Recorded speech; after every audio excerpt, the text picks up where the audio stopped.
Hello बच्चों, चलिए दिए गए प्रश्न को पढ़ते हैं।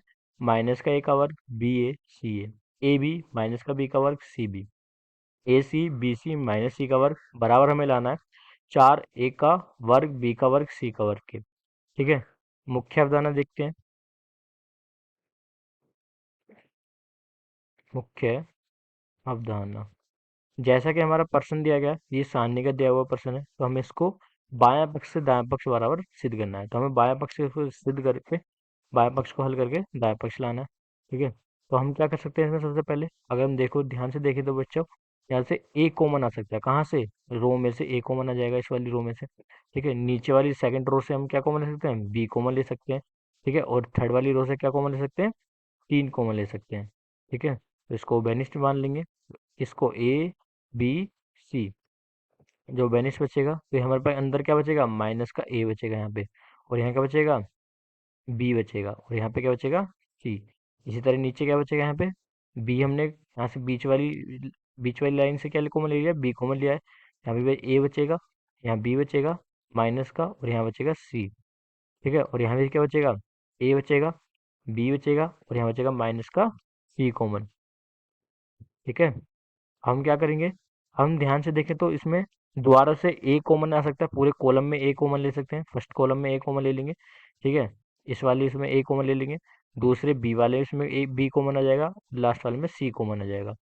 ठीक है, तो हम क्या करेंगे? दोबारा से इसमें कॉमन ले लेंगे। तो लिखते हैं ए बी सी गुणा ए बी सी। ठीक है, जब हमने कॉमन लिया तो क्या बचेगा? यहाँ पे -1 बचेगा, यहाँ 1 बचेगा, यहाँ पे 1 बचेगा, यहाँ भी एक बचेगा, यहाँ माइनस का एक, और यहाँ पे एक बचेगा, यहाँ एक बचेगा, यहाँ एक बचेगा, माइनस का एक बचेगा।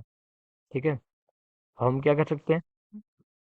अब हम ध्यान से देखें तो R1 और R2 को जोड़ देंगे। तो अगर R1 और R2 को क्यों जोड़ेंगे? क्योंकि माइनस का एक और एक क्या हो जाएगा? 0 हो जाएगा। माइनस का एक और एक क्या हो जाएगा? 0 हो जाएगा, और एक और एक यहाँ पे 2 हो जाएगा। ठीक है, तो आइए इसको जोड़ते हैं। फिर क्या करते हैं? आर वन की R1 की रेंज में R1 और R2 को जोड़ देंगे। तो यहाँ पे क्या हो जाएगा? ये ए का स्क्वायर जमा बी का स्क्वायर, और ये सी का स्क्वायर। ठीक है, जोड़ते हैं इसको। तो यहाँ पे क्या हो जाएगा? एक और एक 0 हो जाएगा यहाँ पे, ये भी एक और एक 0 हो जाएगा, और यहाँ पे एक और एक क्या हो जाएगा? 2। और यहाँ क्या बचेगा? एक, या माइनस का एक, ये तो ऐसी का ऐसी रहेगा क्योंकि इसमें हमने कुछ करा नहीं है। ठीक है, अब हम इसको क्या करेंगे? 2 के लिए -1, माइनस का एक है। ठीक है, अब हम 2 का क्या कर देंगे? विस्तार कर देंगे यहाँ पे। तो R3 का विस्तार कर देंगे तो 0 0 हो जाएगा पूरा, तो इसका विस्तार कर देंगे। ठीक है, C2 का, तो यहाँ पे बचेगा ए बी, ये हमारा पहले से बाहर पे है, तो इसको बाहर ही रहने देते हैं। तो 2 का विस्तार करते हैं, 2। ठीक है, एक की गुणा एक में होगी, और यहाँ भी -1 की गुणा एक में होगी, तो वहाँ पे क्या होगा? एक माइनस और माइनस का एक आएगा। ठीक है, और एक और एक 2 हो जाएगा, 2 दूनी 4। हमारे पे क्या आ जाएगा? 4 ए का वर्ग बी का वर्ग और सी का वर्ग, जो हमें दाएं पक्ष लाना था, जो हमारा दायां पक्ष है। ठीक है, तो दिया गया प्रश्न हल हो चुका है। आशा करते हैं आपको यह प्रश्न समझ में आया होगा। धन्यवाद।